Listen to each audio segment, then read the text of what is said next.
Dragiša, ti si sada bio učesnik u Međunarodnom kupu distrofičara i osvojio si prvo mesto. Da li možeš da nam kažeš nešto više o tome? Da li si bio zadovoljan tamo uslovima i kako je to sve bilo? Takmičenje je održano od 4. do 8. maja u Slovačkoj u Prašicama, pansion Stolniječka. To je jedan njihov rekreativni centar. Reprezentacija Srbije prvi put je posle sankcija je pozvana na jedno međunarodno takmičenje.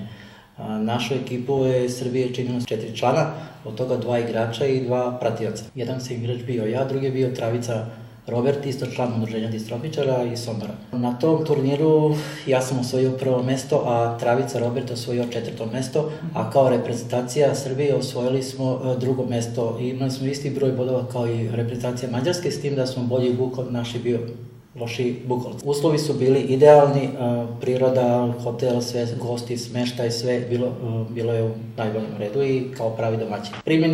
Primljeni smo tamo kao pravi, kao da se poznajemo već duže vreme, svi su bili ljubazni prema nama. U početku, kad smo putovali, strepeli smo kako će biti tamo takmičenje, kakve su takmičenje, koje jačine. Bio nam je cilj da budemo među prve 3 reprezentacije. Kako je vreme oticalo takmičenje, nizali smo pobede i naravno apetiti su nam porasli, tako da smo čak i planirali, čak smo i maštali, jedno vreme smo i vodili za prvo mesto kao ekipa. Do kraja je bilo neizvesno ko će biti na kom mjestu, tako da sam ja sticanjem okolnosti osvojio prvo mesto. Tiče uslova bili su idealni, hotel, priroda, smeštaj, ljubazno osoblje, hrane, bilo sve bilo najbolje. Organizacija je bila na zavidnom nivou. Na tom turniru učestvovalo je takmičari iz 6 zemalja i 16 igrača. Reprezentacije su bile Slovačka, Mađarska, Poljska, Češka, Slovenija i Srbija. Reci mi, Dragiša, samo u toku takmičenja, da li ste imali prilike da i prošetate, Prašicama, da se uverite da li je to mesto pristupačno za osobe sa invaliditetom, kakav je tamo uslov života, kako je tvoje mišljenje, da li si imao prilike da se uveriš u to?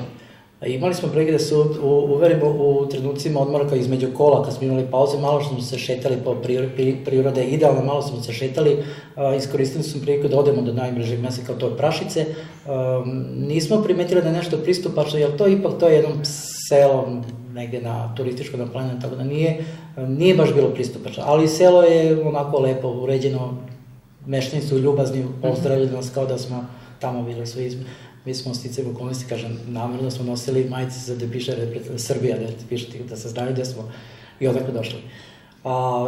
Što se tiče obilaska same Prašice i okolo hotela, pa imali smo malo između kola, imali smo malo vremena, s tim da je to stvarno turističko mesto da je malo zabačeno, nije bilo nešto ekstra, da je bilo malo ono što smo se mi nadali, kafići, šetališta, da se može kupiti neki suveniri.